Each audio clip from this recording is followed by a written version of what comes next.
Bien, bueno, pues gracias a todos por venir y tengo aquí a mis hermanicas que me hace mucha ilusión que hayan venido también a verme.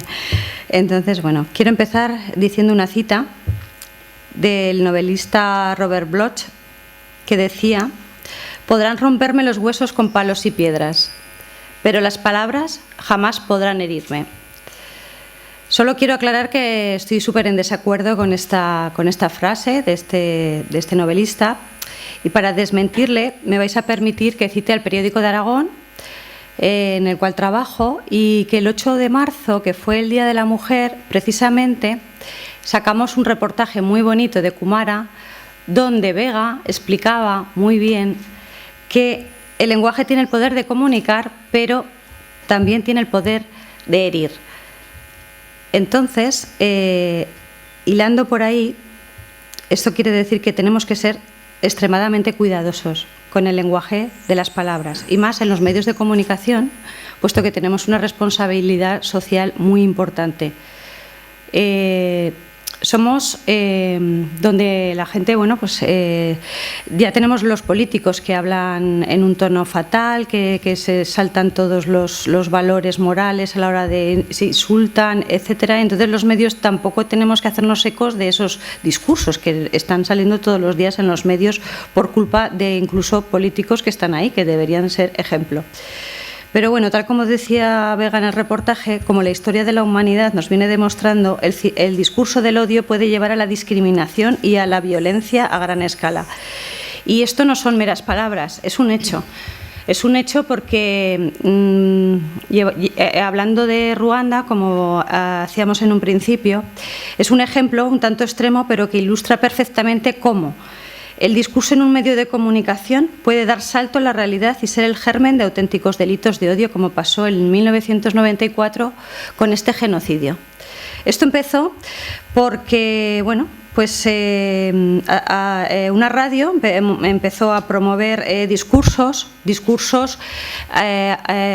antitutsis, porque los hutus y los tutsis estaban enfrentados. Entonces hubo un atentado del presidente hutu, que no se sabe hoy en día quién fue el causante de ese atentado, pero sí que los extremistas hutus, gracias a todo lo que se había dicho en los medios de comunicación, pensaron que habían sido los tutsis. Entonces, ¿qué pasó? Que empezaron a decir frases, varios meses antes los periódicos ya habían calentado el ambiente y decían frases como: si las cucarachas se esconden en las escuelas, ¿con qué llenaremos las tumbas?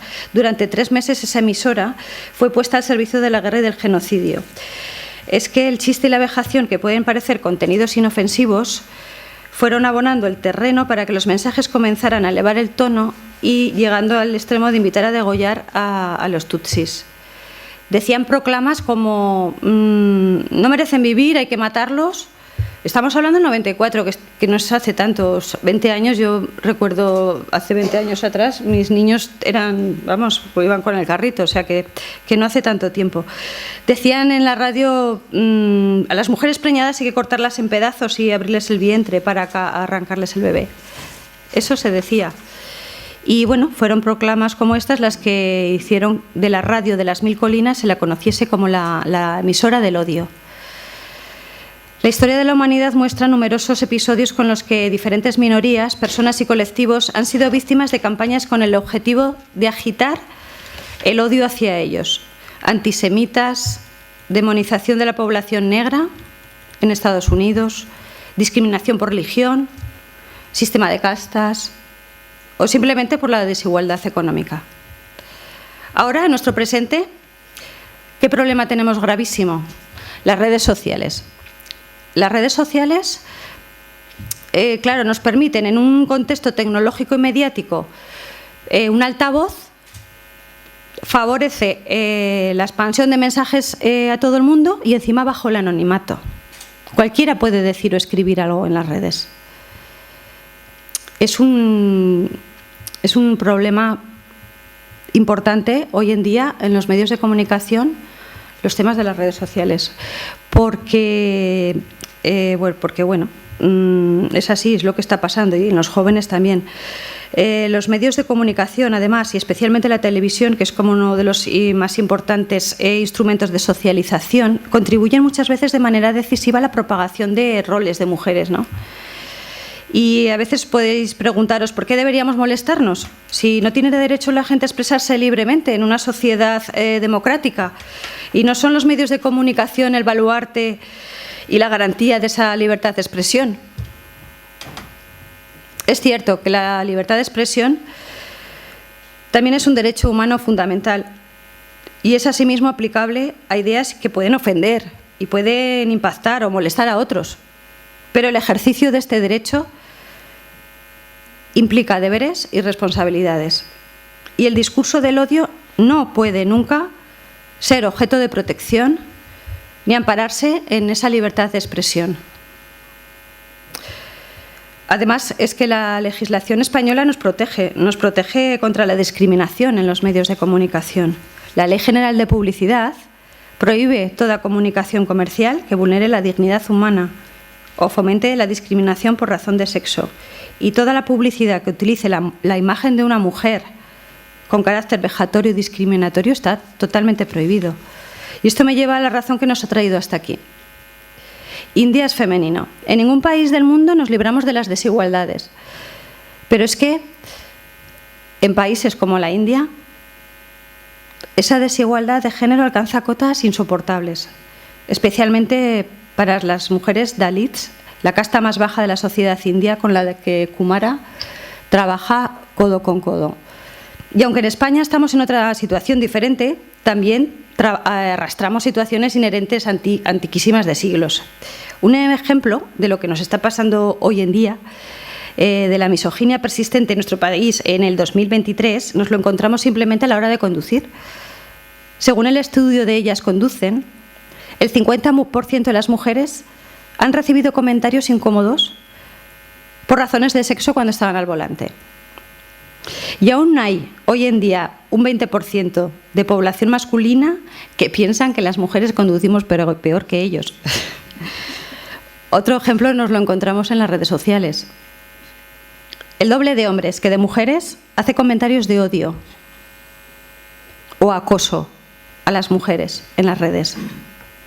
Según el estudio muy bueno de la Fundación Mafre, Comentarios negativos en las redes sociales, dicho estudio sostiene que las mujeres sufren 6 veces más miedo y problemas de alimentación y el doble de ansiedad, sueño, tristeza y nerviosismo, y reciben 4 veces más ataques sobre su aspecto físico y el doble de contenido sexual. Hoy en día en España, o sea, que no hace falta irnos a la India ni a Ruanda hace 20 años. Ante esa realidad en la que el machismo sigue muy vivo en nuestra sociedad, creo que como parte de nuestra responsabilidad social de los medios de comunicación estamos obligados a luchar contra esa discriminación, dando visibilidad a los logros de las mujeres en todos los aspectos de la sociedad. Al menos así lo entendemos en el Periódico de Aragón. Desde hace unos cuantos años, el 8M, publicamos un montón de suplementos y reportajes, pero no es el 8M. Esto hay que hacerlo todos los días. El resto del año organizamos eventos, premios dedicados al emprendimiento femenino, a la mujer del mundo rural, a mujeres discapacitadas. Son algunos de los ejemplos. Tenemos que ser activos y hacer muchas cosas para dar visibilidad a muchos grupos de mujeres que están ahora mismo pasándolo mal. Desde la educación, todos los martes, la educación es tan importante, todos los martes hacemos un periódico del estudiante. Regalamos a los 533 colegios adscritos al Gobierno de Aragón de educación de secundaria, que son chicos entre 12 y 16 años, que son, bueno, sería para otra mesa de debate, los adolescentes. Muy buena, pero trabajamos con ellos, los contenidos los hacemos con ellos, trabajamos temas de responsabilidad social, de igualdad, de ODS, y les encanta. Y les hacemos partícipes de los contenidos y, bueno, está teniendo muchísimo éxito. El año pasado, en el curso pasado, más de 200.000 estudiantes en la web de usuarios únicos. O sea que yo creo que es un camino que hay que empezar ahí a tope, a trabajar. Ya termino, no me enrollo mucho, perdonad. La segunda página, bueno, luego los miércoles, es que es súper importante esto, porque, a ver, los medios de comunicación tenemos mucha responsabilidad. Entonces, el suplemento de Espacio 3, que conocéis todos, que nos lo escribe nuestro querido Mario, es un suplemento dedicado a la acción social, economía solidaria y la cooperación del desarrollo, porque si estas mujeres hacen todo lo que hacen y luego no le damos visibilidad, pues no sirve de nada, ¿vale? Tenemos que ser un altavoz. Y así es lo que consideramos en nuestro periódico. El suplemento de integración, impresionante. Damos voz a los principales colectivos con personas de discapacidad y enfermedad mental. Importantísimo. ¿Por qué? Porque la discriminación de las mujeres discapacitadas es el doble, porque es por mujer y por discapacidad. Hay muchos problemas que están teniendo las mujeres discapacitadas en nuestra sociedad y tienen profunda discriminación. En consecuencia, tienen muchos peligros porque tienen mayor riesgo de violencia, de abuso y lo que incluye violencia sexual. En el periódico nos han llegado casos que, bueno, no quiero, no porque vamos, se ponen los pelos como escarpias, pero es un tema muy, muy delicado y que sufren mucho también. Los domingos, lectura fácil, estamos súper orgullosos. Lectura fácil es una sección que nos dieron un premio porque fuimos el primer periódico del país que hacíamos una sección dedicada y escrita para personas con discapacidad intelectual. Son noticias adaptadas para que ellos puedan leer esa información y, bueno, ahora muchos periódicos nos han copiado y estamos súper orgullosos de ello. Y ya por terminar, quien entre en nuestra web también podrá ver la importancia que le damos al deporte femenino, donde tiene un apartado destacado. Y es que el deporte es uno de los ámbitos sociales e informativos que a día de hoy arrastran una clara desigualdad de género. Solo hay que ir a un partido de fútbol. Un partido de fútbol que haya una árbitra. Y escuchar cómo hay energúmenos que les chillan, a fregar, les dicen. O las insultan directamente, les llaman zorras. O las amenazan o les insultan. Y cuando les insultan a ellos, no les insultan a ellos, les insultan a su madre. O sea, es que siempre nos dan por todos los lados. Entonces, sin embargo, en el periódico de Aragón hace mucho tiempo que dignificamos ese deporte de mujer. Porque si no hablamos de ellas, volvemos a lo mismo. Solo dándole la relevancia informativa que al deporte practicado por hombres, lograremos que la sociedad deje de ver al deporte femenino como algo subalterno y de poca importancia, solo por el hecho de estar practicado por mujeres. Y es que creemos que la mejor forma de contribuir a la igualdad de género y poner a los discursos de odio es simplemente informar con honestidad, devolviendo a las mujeres el protagonismo que siempre han merecido. Y para acabar, solo una reflexión. Si las mujeres también construimos y protagonizamos el relato de la actualidad, quienes traten de discriminarnos por nuestro género serán quienes queden señalados y no nosotras. Muchas gracias.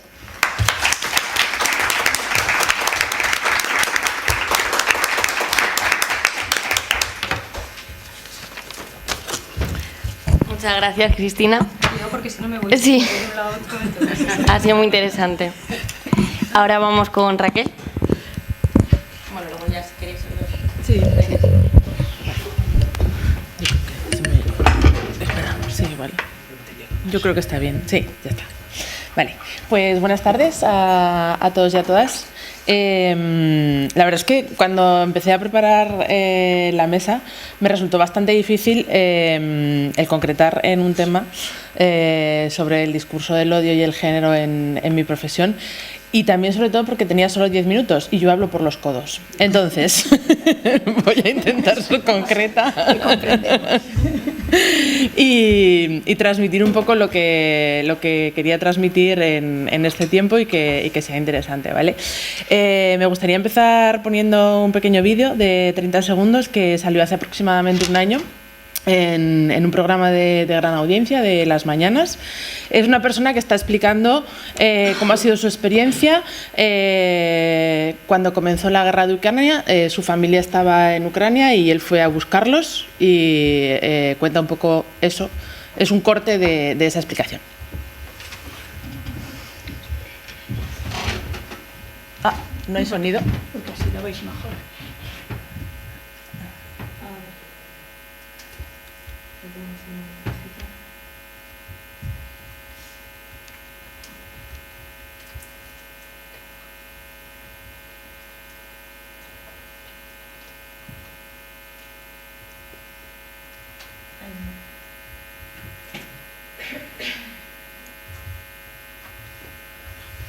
¿El sonido no sale por el HDMI? Ah.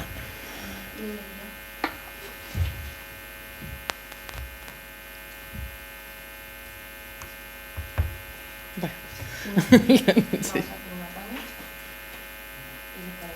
Ah, vale. Ya sí, con el micro. Sí. Los problemas del directo, ¿no? Sí. Sí, pero es que si no... Es que no tendrá, claro. Lo que pasa es que si quitas el HDMI se va a ir la imagen, sí.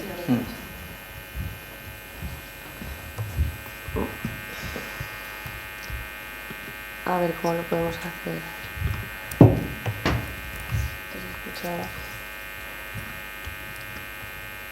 Esto se descuenta en tiempo, ¿eh? Sí, sí. Si quieres hablar... No se me va pasando. Bueno, si no, no pasa nada, ¿eh? No, es el movimiento Es del el ordenador. micrófono. Es el micro el que... Si no, sí. mientras te lo pongo, te voy pasando de diapositiva. Vale, lo pongo lo único en- que era un poco en el el móvil. inicio, pero Está no en pasa YouTube, nada. ¿verdad? No, es un corte que grabé yo. Bueno, no pasa nada. Bueno, él viene a explicar... nada, son 30 segundos. Él lo que explica es que ha ido a buscar a su familia a Ucrania y literalmente lo que dice es una situación muy triste cuando pasamos la frontera, porque en la frontera vimos cómo se quedaban unos 200 o 300 niños, pero no niños como los que estamos acostumbrados a ver sufrir, sino niños rubios con ojos azules. Claro, yo cuando además lo vi en directo, ¿no? En ese momento fue como, vaya... Realmente tú lo escuchas en un directo cortado así de esa manera, ¿no? Estás escuchando a esta persona y estás escuchando un poco cómo te está explicando su experiencia y no lo ves como un discurso de odio, pero realmente implícito en esa frase hay un racismo hacia determinados niños y niñas que no son ni rubios ni con ojos azules y que no tienen las fronteras abiertas como tenían estos niños ucranianos, por suerte, en su momento, ¿no? A los que se les han abierto las fronteras y se les han abierto los brazos en Europa, bastante grave. Esos niños y esas niñas que emigran, al final son un poco el sentido de mi trabajo, ¿no? Yo trabajo en cooperación desde hace 20 años y yo lucho para que exista justicia social. Realmente a mí tampoco me gusta que vengan migrantes, pero no me gusta que vengan las personas migrantes que no se vean obligadas a venir a España, porque se ven obligados a salir de sus países, porque hay determinadas situaciones de opresión en sus países que les hacen salir de allí. ¿Qué opresiones? Pues, por ejemplo, el norte global está expoliando recursos continuamente de determinados países y las personas que viven allí no pueden subsistir de esos recursos porque están siendo extraídos para llevarlos a otro sitio, como por ejemplo el coltán, que se encuentra en todos nuestros móviles, en todos nuestros ordenadores y que donde las minas más grandes de coltán se encuentran en el Congo. Y normalmente ese coltán no suele salir de una manera legal de ese país. O porque el norte globalizado está teniendo unas tasas de contaminación demasiado altas que están haciendo un agujero en la zona, en el ozono, que está provocando una contaminación climática muy grave y que ese efecto de calentamiento global lo están sufriendo muchísimo más en determinados países del sur que no están contaminando tanto pero que están sufriendo los efectos directamente y que las personas que viven en esas zonas se ven abocadas a salir de esos países para venir a otros países y buscarse la vida y poder comer simplemente, porque estamos hablando de una necesidad de alimentación. O simplemente porque en sus países son perseguidos por su orientación sexual, por su religión o por sus ideales políticos. Esas personas que emigran obligadas, a mí no me gusta que vengan. Me gustaría que viniesen las personas que quieren viajar, que quieren vivir en otro país o que están buscando otras experiencias. Y que me gustaría también que esas personas tuvieran las puertas abiertas cuando vienen aquí. Pero mi trabajo diario consiste en que esas personas no se vean obligadas a salir de sus países, porque puedan vivir dignamente en sus casas, en sus países, en sus territorios y con sus familias. Las organizaciones de desarrollo trabajamos en tres ámbitos principalmente: en ayuda humanitaria y de emergencia en situaciones de crisis, en cooperación al desarrollo, que es más a medio y largo plazo, y en sensibilización y educación para la ciudadanía global, que es un poco lo que estamos haciendo aquí hoy, ¿no? Exponer situaciones para que las personas que asistís, ¿no?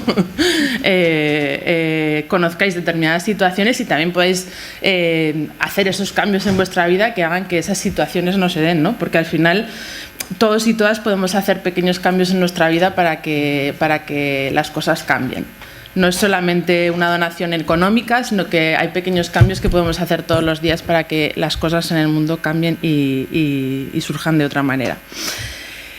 Y además en este trabajo, y las personas con las que trabajamos, es curioso que la mayor parte de las personas involucradas somos mujeres, tanto trabajadoras como receptoras de ayuda. Al final somos mujeres trabajando con y para mujeres, ¿no? Porque en la acción social, dentro de la acción social y donde se incluye la cooperación al desarrollo, que es el ámbito donde yo trabajo, 2 de cada 3 personas remuneradas son mujeres. Esto supone que el 67,5% de los trabajadores son mujeres. También se constata que el 62% de las personas voluntarias son mujeres. Y esto aumenta en el caso de que las entidades sean más pequeñas. De 1 a 5 personas, la plantilla aumenta hasta el 78% que son mujeres, ¿no? Sin embargo, la mayor parte de los puestos de responsabilidad en las organizaciones se encuentran hombres, lo cual aún es más grave, porque en la vida diaria encontramos muchos hombres liderando cosas, ¿no? Pero en las organizaciones, que la mayor parte de las personas que trabajan son mujeres, que también las lideren los hombres, la cosa está regulinchi. Sí, eso es. Y además hay estudios que reflejan, por ejemplo, que contra más mujeres líderes pueden transformar el sistema humanitario, yo hablo de mi ámbito, ¿no? Para satisfacer mejor las necesidades de salud de las personas afectadas por conflictos y emergencias humanitarias. O sea, contra más mujeres líderes hay en el sector humanitario, mejores resultados tenemos. En cuanto a las personas receptoras de nuestros proyectos de cooperación al desarrollo y de ayuda humanitaria, trabajamos con hombres y con mujeres, no solamente trabajamos con mujeres. Los resultados de nuestros proyectos van dirigidos a hombres y a mujeres, ¿vale? Pero tenemos que tener en cuenta que en el mundo, como también ha comentado Cristina, ¿no?, existe una feminización de la pobreza y que las mujeres y las niñas en todos los ámbitos se ven claramente afectadas en desigual manera con respecto a los hombres. ¿Y a qué nos referimos con feminización de la pobreza? Pues, por ejemplo, a que el 70% de las personas pobres en el mundo son mujeres, o a que 1 de cada 5 niñas en el mundo vive en condiciones de extrema pobreza, lo que quiere decir que viven con menos de $1,90 al día. Y aunque las mujeres realizan el 66% del trabajo en el mundo y producen el 50% de los alimentos, solo reciben el 10% de los ingresos y poseen el 1% de la propiedad. La mayor parte de las mujeres asumen entre 2 y 10 veces más trabajo de cuidados no remunerados que los hombres. Y 15 millones de niñas no asisten a la escuela primaria frente a los 10 millones de niños. En la adolescencia muchas niñas abandonan la escuela secundaria debido a embarazos precoces o a trabajo doméstico. Al final las mujeres y las niñas son mucho más vulnerables a cualquier forma de violencia y la pobreza económica es una de esas formas de violencia. Esta feminización de la pobreza al final lo que hace es vulnerar los derechos de estas personas, frenando el desarrollo social y el crecimiento económico mundial. O sea que al final esa situación afecta a todos, tanto a hombres como a mujeres, ¿no? Ese crecimiento económico nos afecta a todos. Y esa brecha de género que se crea también debido a esa feminización de la pobreza, pues al final lo que hace es que impide acceso a los recursos a las mujeres y a las niñas, pero también a derechos básicos como la educación, la salud, y además genera menos protección ante la violencia y suma más dificultades para tomar decisiones o participar de forma activa en la vida política. Al final les está afectando en todos los aspectos de su vida, ¿no? Es algo que afecta en todo. El acceso, por ejemplo, de las mujeres a la propiedad, la vivienda o las finanzas sigue siendo muy difícil en determinadas zonas del planeta. En algunos países necesitan el permiso de un hombre para abrir una cuenta bancaria o para cualquier otro trámite que a lo mejor aquí ya tenemos como muy puesto encima de la mesa, que es nuestro derecho, pero hay muchos países en el mundo en los que sigue existiendo, ¿no?, esta capacidad de restringir derechos a no ser de que tengas un hombre a tu lado. O incluso, por ejemplo, yo no estoy casada. Yo no puedo ahora mismo viajar a Arabia Saudí si no es con el permiso de mi padre o de cualquier otra persona, hombre de mi familia que me lo dé. O sea, estamos hablando ya de algo que nos afecta directamente a nosotras, ¿no? O sea, es algo curioso, cuando menos. Al final, un poco lo que pasa con esta desigualdad de género es que la desigualdad de género provoca pobreza, y la pobreza provoca desigualdad de género. Es un círculo del que es muy difícil salir, y por eso tenemos que luchar contra esa pobreza, contra esa desigualdad de género, porque al final si rompemos esa barrera, si rompemos ese círculo vicioso, ¿no? Esa pescadilla que se muerde la cola, vamos a poder encaminarnos hacia muchos otros sitios. Al final, en cooperación, el trabajo con mujeres y trabajar contra la desigualdad de género, o trabajar por la igualdad de género, nuestro ODS número 5, es un eje transversal, ¿no? Tiene que estar siempre incluido en todos nuestros proyectos y en todos los trabajos que desarrollamos. Pero también porque los proyectos que desarrollamos con mujeres tienen mucho más éxito. Y además esto no es, o sea, quiero decir, yo lo veo diariamente porque tenemos indicadores en los proyectos, y en los proyectos en los que están las mujeres involucradas directamente tienen más éxito, y además permanecen mucho más en el tiempo que los trabajos, que los proyectos que no están liderados por mujeres. Porque ellas son las que gestionan el mundo. Las mujeres, al final, yo, por mi experiencia, tengo experiencia en varios países, pero sobre todo en Senegal. Estuve 5 años trabajando allí con proyectos con mujeres, y para mí, o sea, las mujeres en Senegal son la fuerza total y absoluta, y son las que mueven el país. O sea, no tengo ninguna duda. Lo viví diariamente allí con ellas. Y es el éxito, sobre todo en proyectos de desarrollo económico, ¿no? Porque son capaces de tener mucha más capacidad para gestionar que los hombres. Un poco para acabar ya, os lo he dicho. Para ir acabando, me apetecía compartir 2 anécdotas con vosotros, ¿no? Que tuve con experiencias en diferentes proyectos. En los últimos años estaba aquí en España desarrollando proyectos de educación para el desarrollo, lo cual ha sido también muy satisfactorio. Hemos trabajado con diferentes disciplinas artísticas y pudimos hacer un mural también con ARSA, como el que podéis ver en la entrada, que ha trabajado también con el ciclo de India es femenino, un mural participativo en el que hicimos en una fundación, con chicos y chicas que venían del Gancho, que bueno, estaban en situación bastante vulnerable, y estuvimos toda la semana trabajando con ellas, y hubo una de las chicas de 16 años que estuvo toda la semana dándonos la murga, pero bien.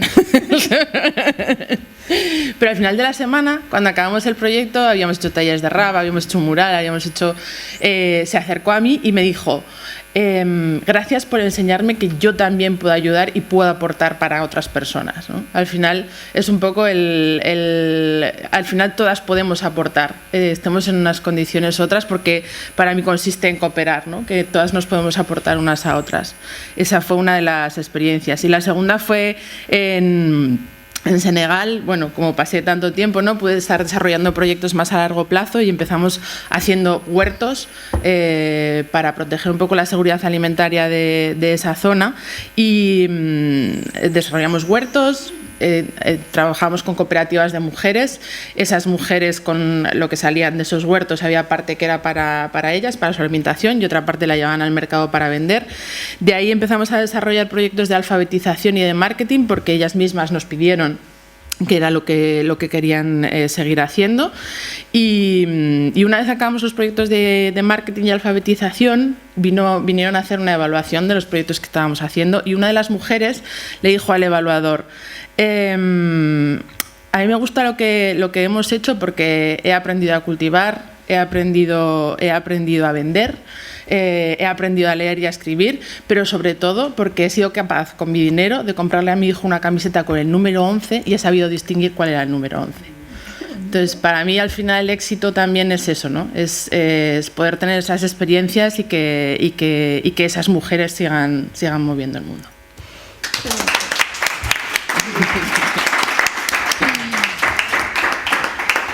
Yo solo quiero que me dejéis pasar un ordenador. Sí. No. Por aquí. Muchas gracias. Muchas gracias. Qué bien. Ha sido muy bonito. Si quieres te pongo el audio, pero yo creo que mejor terminar. No, ya está, sí, sí. Lo que quieras. Igual nos cabreamos más si lo Sí, La idea ya os la he transmitido.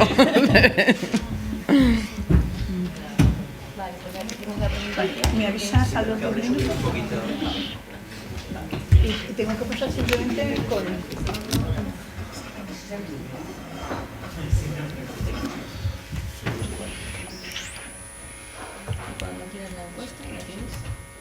Bueno, cuando tenga la encuesta te la pido, ya está, porque no sé cómo va a ser.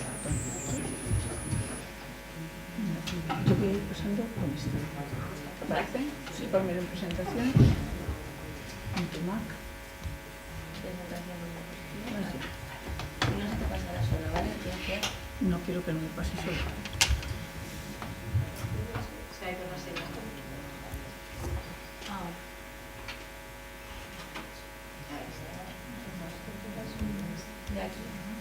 Sí, pero lo tengo en imagen completa. Ah, pero yo lo estoy viendo así.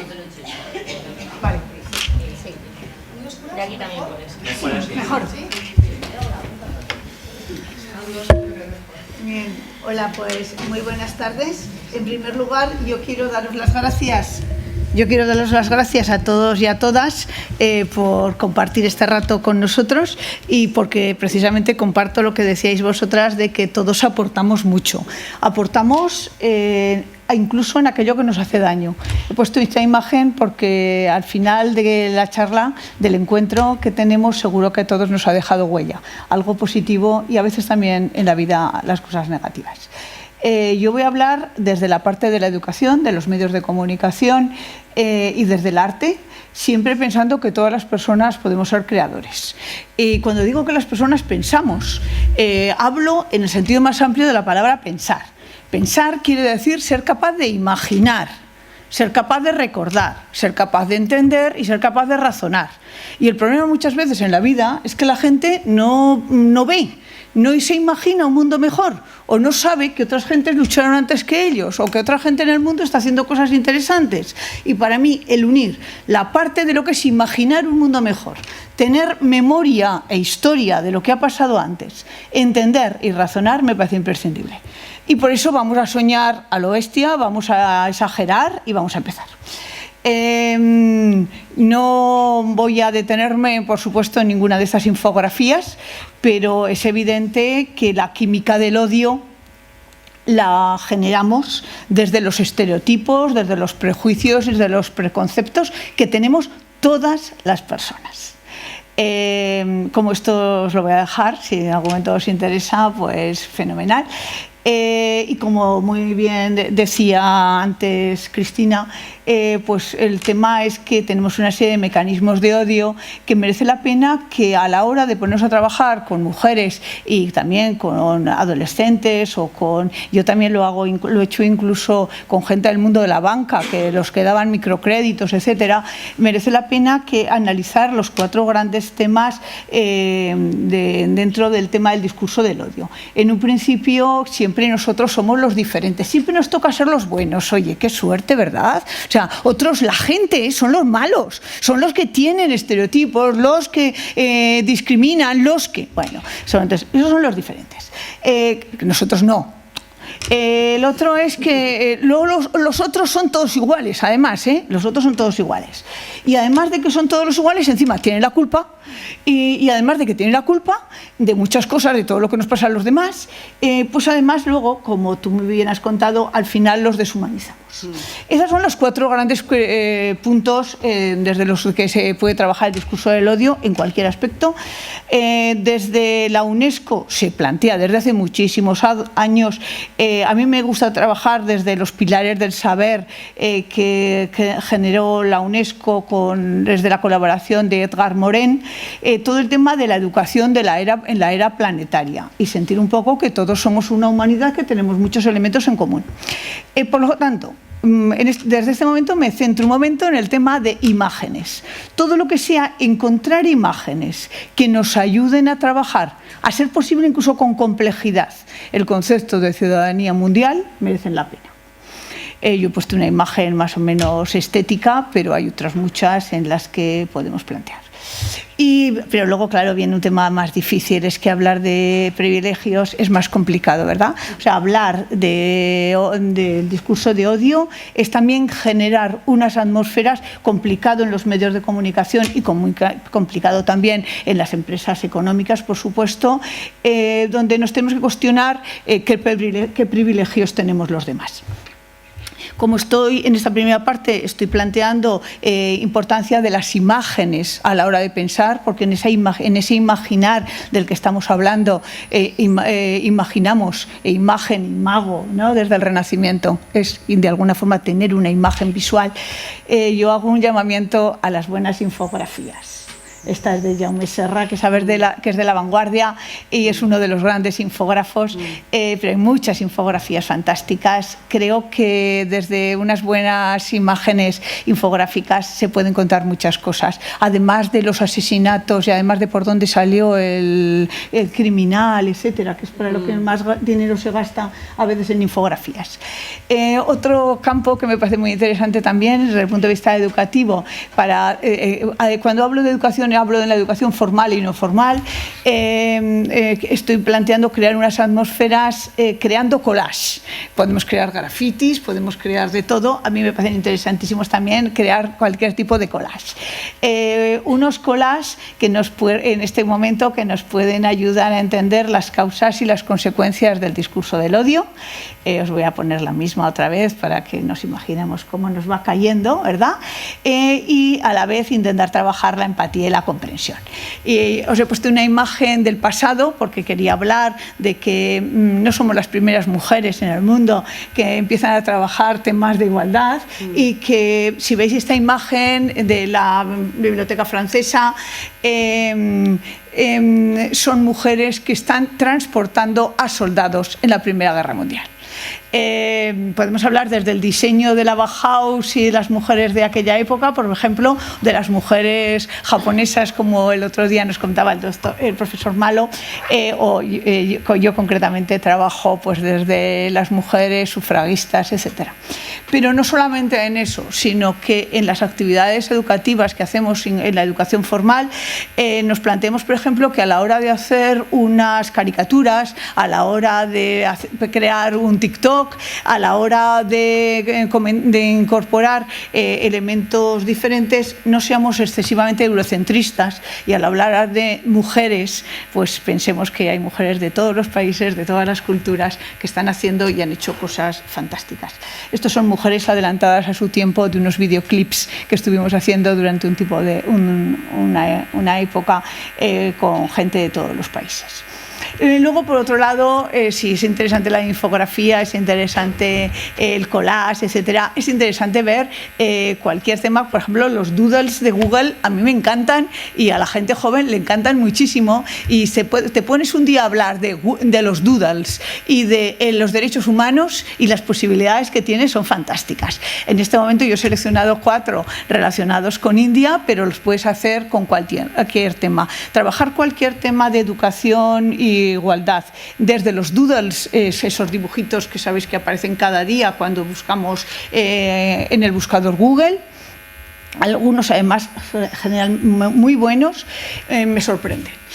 Por otro lado, es una llamada a tomar café o quedar con gente de distintos países y culturas, incluso que vivan en nuestra propia ciudad.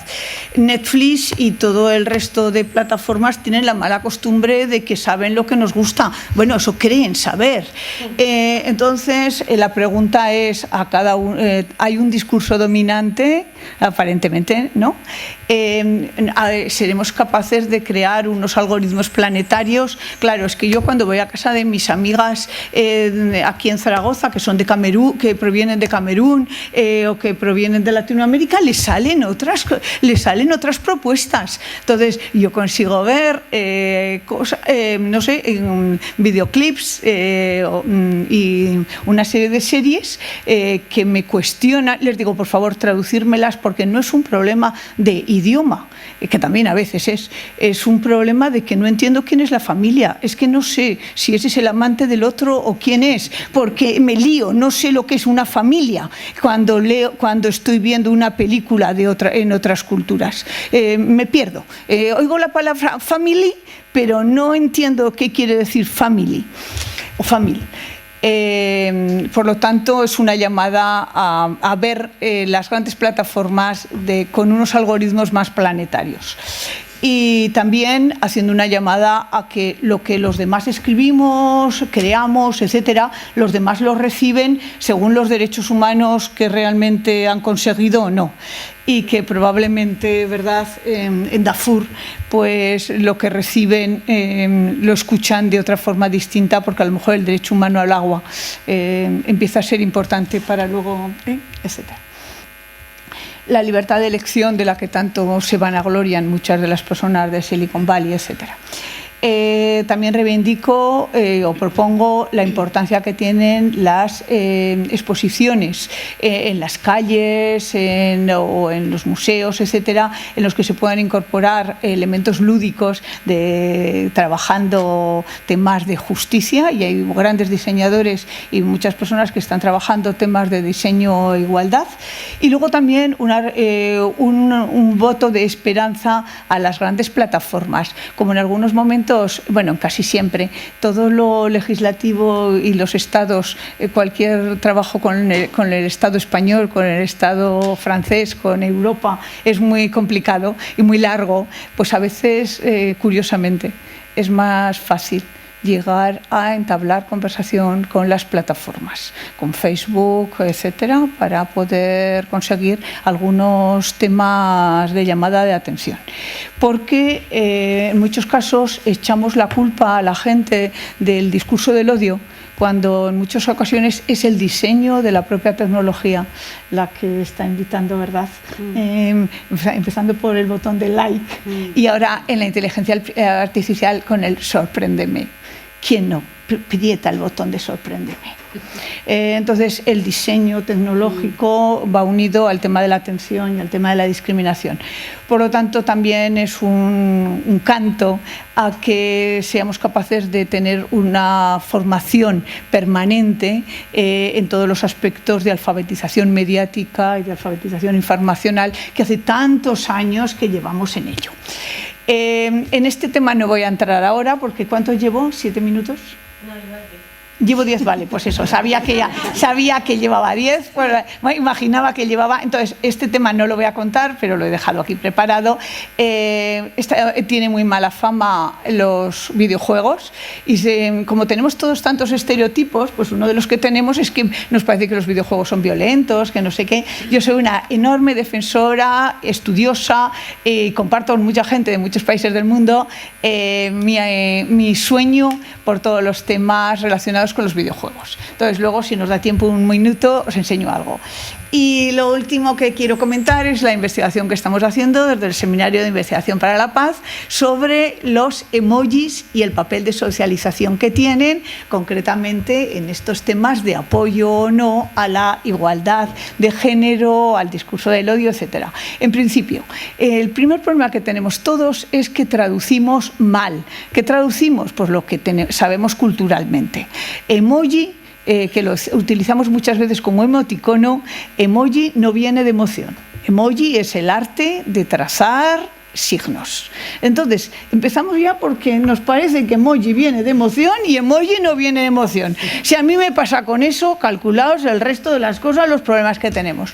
Segundo lugar, Unicode es la gran empresa mundial que unifica que todos nuestros teclados tengan los mismos emojis y es muy importante tener en cuenta que ellos en ningún momento están discriminando por sexo ni por cultura, etcétera. Ellos exclusivamente en la parte de allí de la derecha hacen una descripción, cara sonriente, cara tal.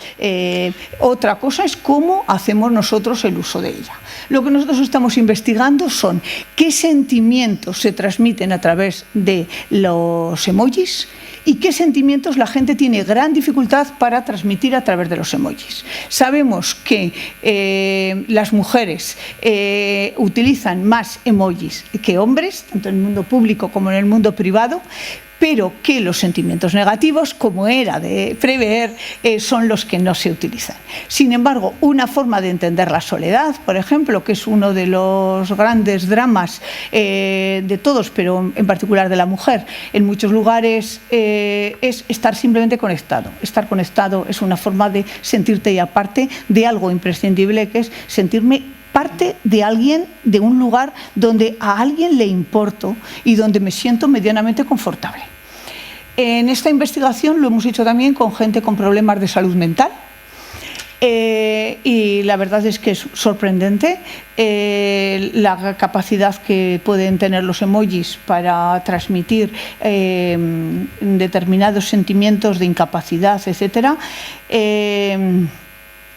Pero a pesar de ello, en el cuestionario que hemos pasado en India, yo lo he pasado solamente a personas universitarias, que son las que hemos podido, pero con el tiempo, ¿verdad? Lo haremos con otros grupos. Estamos en ello. El estudio lo coordino yo, pero en realidad he pedido ayuda a personas de la Facultad de Trabajo Social, de la Asociación Psicopedagógica y a mucha gente joven, sobre todo, que me ayudan a traducir al mundo de la juventud algo que, quieras o no, cada uno somos producto de nuestra época y de nuestra tradición.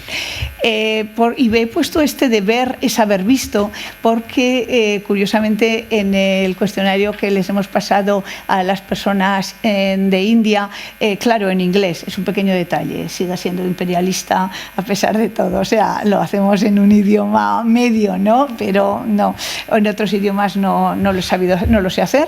Ellos realmente no consideran el elefante, ninguna de las 66 personas universitarias que nos han escrito, ni hombres ni mujeres, han analizado el elefante como un elemento valioso y relevante, especialmente en su cultura.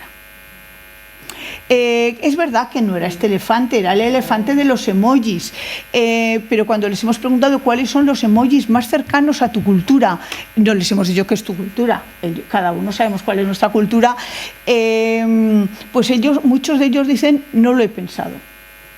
Entonces, claro, lo aparentemente inocente es que es bastante más grave de lo que nos parece, porque la estética cookie, y el otro día lo planteábamos aquí en la anterior mesa redonda, que yo simplemente estaba sentada ahí, todo lo aparentemente inocente generalmente no es inocente, y eso en las redes sociales lo sabemos muy bien.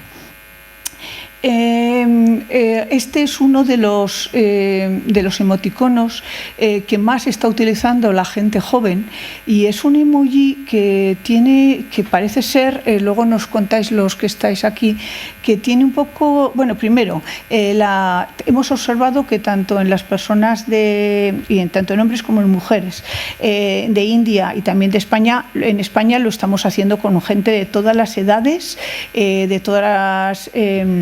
de distintas preparaciones culturales, etcétera, con lo cual luego podremos ver bastante análisis, estoy terminando, pero hemos visto sobre todo que en las personas jóvenes utilizáis con más ironía y con más sarcasmo los emojis. Eso quiere decir que vais a ser capaces de expresar con ellos los sentimientos de una forma que nosotros probablemente estamos tendenciosamente analizando de una forma que a lo mejor no es la exacta.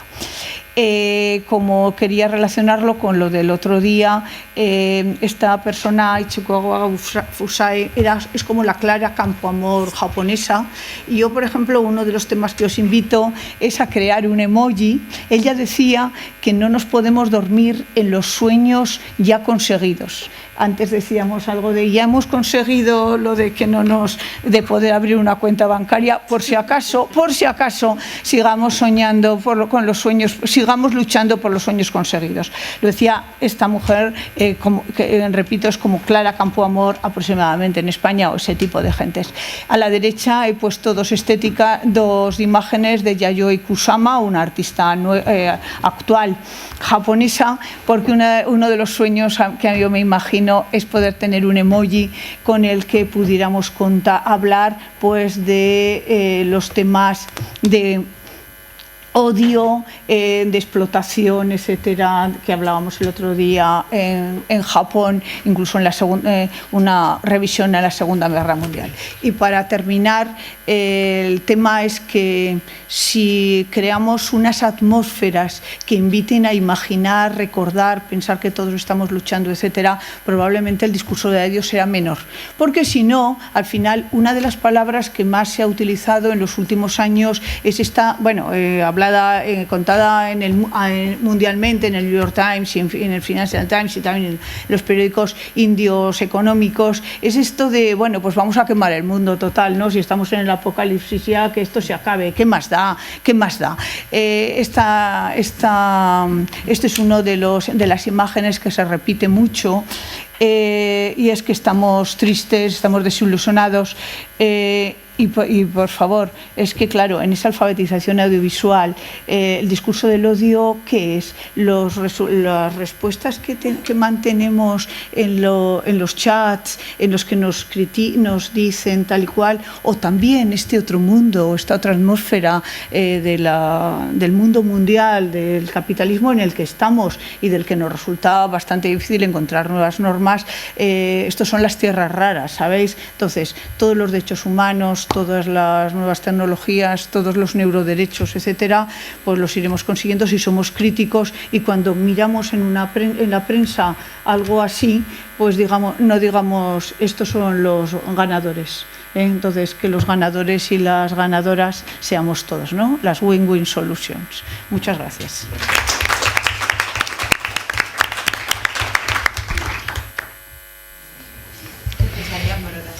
Buenas tardes. Yo voy a intentar estar a la altura de mis compañeras de mesa. Como ya sabéis, la exposición que tenemos fuera está dedicada al discurso del odio y a la contranarrativa. Yo me he centrado un poquito en los Dalits. Explicar qué es los Dalits es decir que es una segmentación dentro de la sociedad hindú, y que esto se hace a través de castas. Esta desigualdad se genera mediante esta división, y que desgraciadamente la padecen muchas mujeres en India, las mujeres Dalits. El sistema de castas se justifica porque dicen que es la base del orden y la confianza de la sociedad. Esto se remonta a más de 3.000 años. Esto está en el libro Manu, que es el libro más importante de la ley hindú.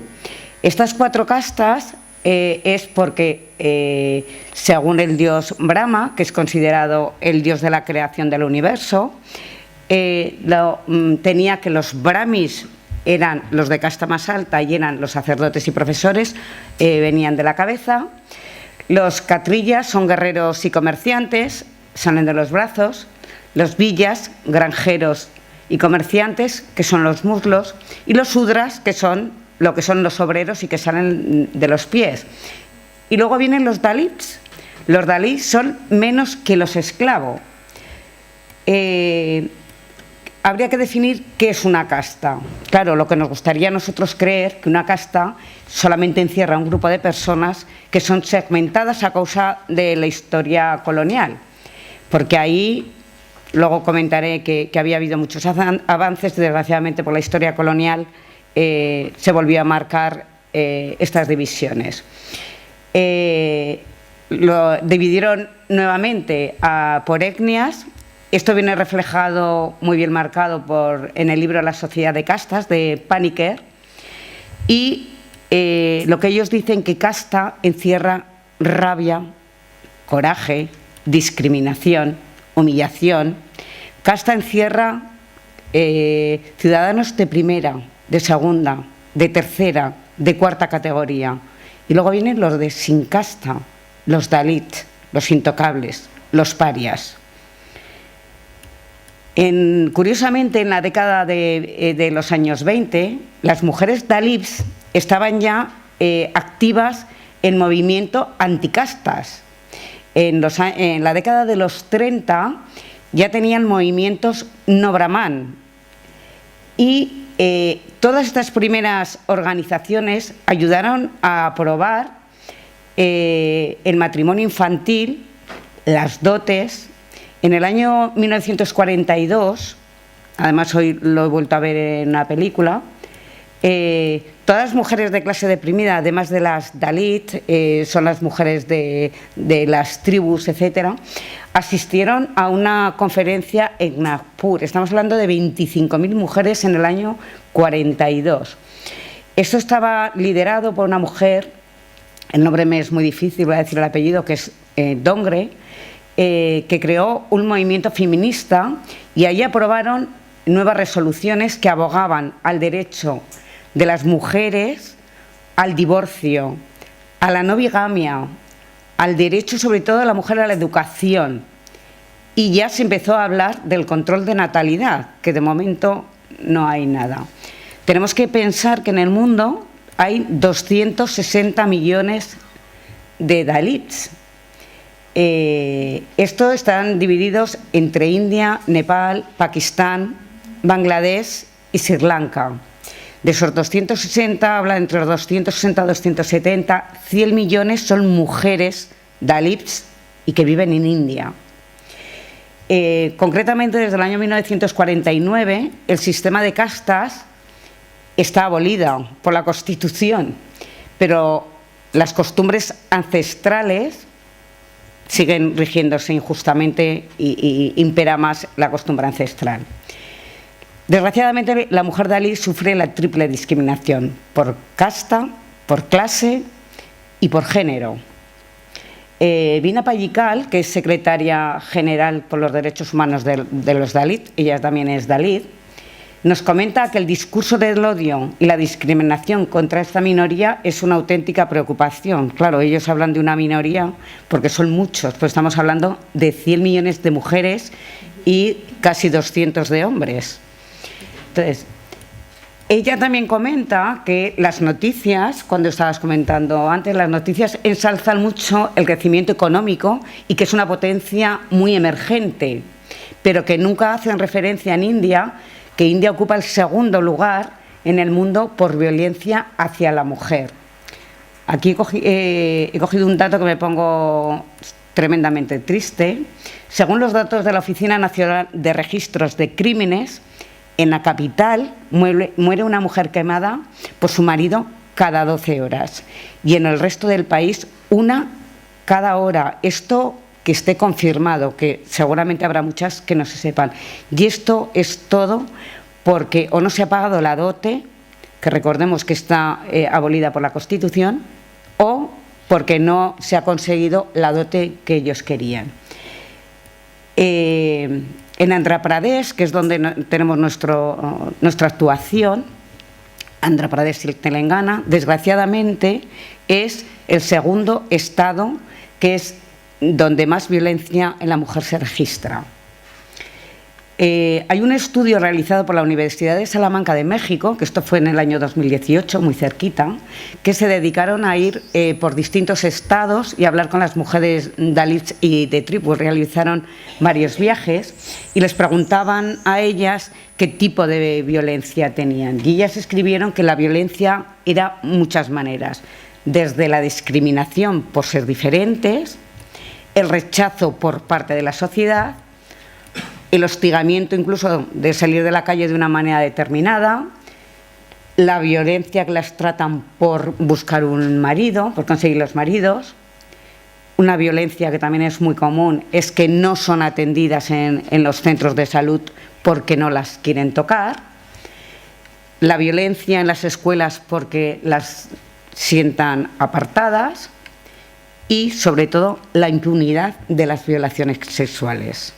Esto, desgraciadamente, es un auge. Desgraciadamente, la violencia sexual contra la mujer Dalit es considerada como un fenómeno regular y rutinario. Y sus cuerpos fueron considerados sexualmente disponibles por los colonos británicos. Desgraciadamente, en la actualidad, esto sigue pasando muy a menudo. Se denuncian 12 violaciones sexuales diarias. Lo que nos comenta Mayula Pradeep, que ahora hablaré un poquito de ella. Ella lo que dice que esto es la punta del iceberg.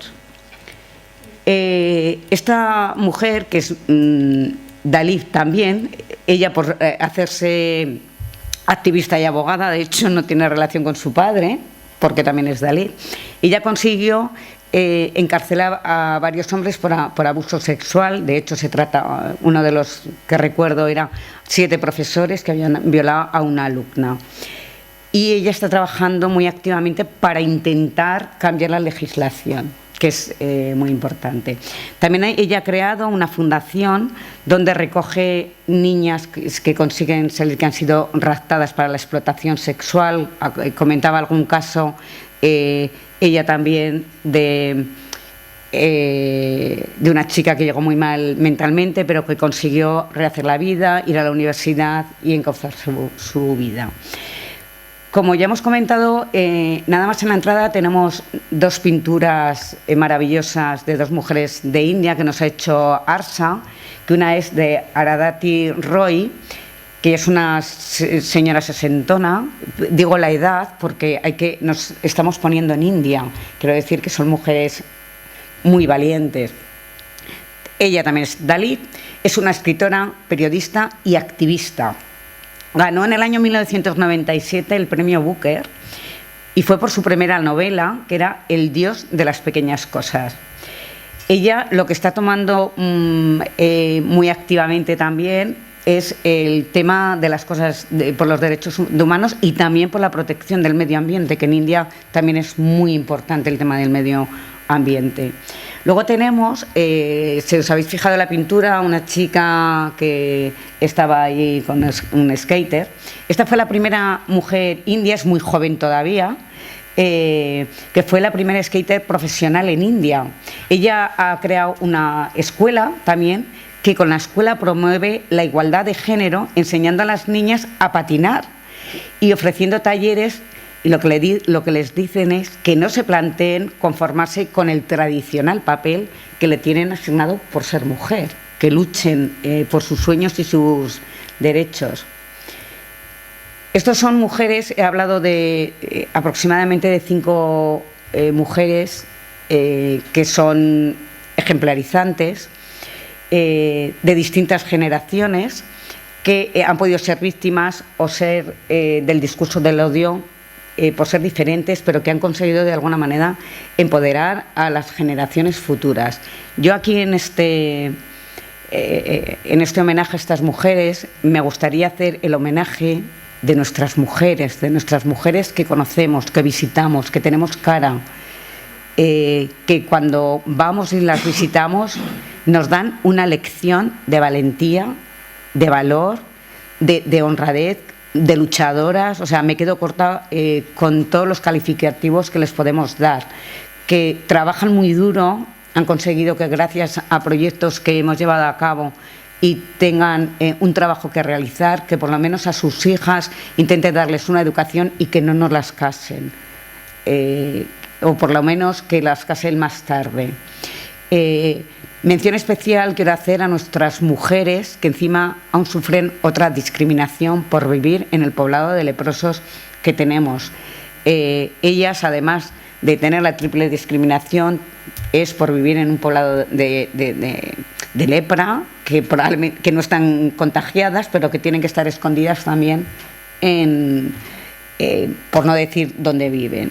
Que nacerán, vivirán, se casarán y morirán allí seguramente. Yo sí que quiero decir, para terminar, le preguntaron a Vina Paikal que qué sueño tenía, y es un sueño que creo que podemos tener todos los que estamos aquí. Dijo que su sueño era que todos los niños y niñas puedan jugar en igualdad de condiciones, que sean ciudadanos libres, merecedores de la dignidad y de respeto. Esto para todos los niños y niñas del mundo. Gracias.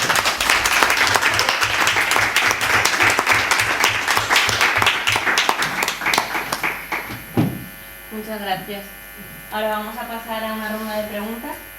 Entonces podéis hacerle preguntas a cualquiera de las ponentes. Y mientras os vais animando, yo quería lanzar una en general para que me la responda alguna de las 4.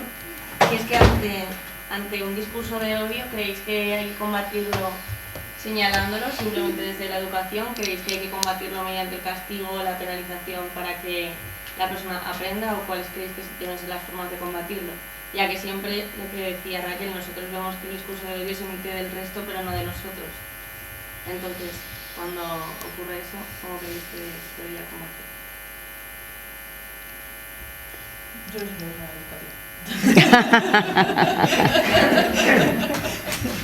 Bueno, os cuento la teoría. Yo pienso que lo primero, tenemos que tener claro cuáles son las reglas del juego. El problema que tenemos muchas veces y que tienen muchas de las personas que escriben en las redes es que no saben a qué están jugando. Por lo tanto, la alfabetización audiovisual es imprescindible para saber cuáles son las consecuencias y las repercusiones que tiene el odio, porque si no, banalizamos lo que estamos diciendo y banalizamos también las imágenes. Entonces, primero, tener claras cuáles son las normas. En segundo lugar, yo creo que en la punición, o sea, todo lo que sea castigo, en algún momento sí que funciona, pero previamente imprescindible es saber cómo esa persona, que en muchas ocasiones la tomamos como culpable, en muchas ocasiones es víctima también. Por lo tanto, todo lo que sea responsabilizar a esas personas, hablo en conjunto, no cuando no tenemos, pero en otras muchas ocasiones sí que sabemos quién lo ha dicho, cuando estamos en determinados ámbitos educativos o incluso jurídicos. Si tenemos, a esas personas les tenemos que preguntar cuáles son las repercusiones que creen que ha tenido y cuál sería la reparación. O sea, creemos siempre que la clave sería llegar a la reparación. Y cuando yo he hablado de que hay que imaginar un mundo mejor, el problema es que hay muchas personas que no van desarrollando en la vida, por muchas razones de todo tipo, la flexibilidad mental. Entonces, por ejemplo, yo he trabajado con violadores y chicos jóvenes, y es increíble, pero es que hay mucha gente que no sabe solucionarlo de otra forma. Entonces, la flexibilidad, trabajar la flexibilidad mental, por ejemplo, es un tema muy, muy importante. Cuando trabajamos en temas artísticos, cuando trabajamos con la gente para que tenga otras experiencias, les estamos ayudando también a que el discurso del odio no sea la única alternativa que tengan. Todo lo que sea trabajar la socialización, todo lo que sea que yo me sienta parte de un grupo donde estoy aceptado y valorado, me parece que es una forma de ello. Y luego, pensar que la aceleración en la que vivimos es una de las culpables de este discurso del odio. Entonces, queremos educar rápido, queremos encontrar soluciones rápidas, etc. Entonces, de vez en cuando hay que conversar con la gente, pasárselo bien con la gente, no tener grandes expectativas de que pase lo que pase. O sea, vamos a disfrutar, ¿no? Ya que estamos aquí. Entonces, esa idea de socializarnos entre todos, lo que ahora se llama tanto en las redes sociales, crear comunidad. Eso es lo que yo considero. Gracias. Sí, yo tengo dos preguntas conectadas para Raquel. Sí, bueno, la primera es si podrías profundizar un poco en lo que has comentado de la espiral que se retroalimenta de pobreza y desigualdad, y también si, o sea, del mismo modo que se puede generar ese círculo negativo de más pobreza, más desigualdad, más pobreza, si también puede ser un círculo virtuoso. Y en ese sentido, un poco desde tu experiencia en la cooperación, que bueno, cada vez el componente de género es más importante en los proyectos de cooperación, no sé si también haya un poco una visión un poco crítica de querer quizás imponer nuestra visión de género, pues de cómo lo vemos desde aquí, y que pues eso aplicado en proyectos en otros contextos y con otra cultura y con otros ritmos de cómo estar avanzando en temas de igualdad, sí puede generar también efectos secundarios negativos. Pero bueno, o sea, un poco relacionado con lo de la espiral, o sea, si crees que aplicar ese componente de género como algo prioritario en un proyecto de desarrollo es también como una base para salir de la pobreza. O sea, si nos enfocamos en el tema de género, pues se consigue más igualdad de género y eso provoca, o sea, mejores bases para salir.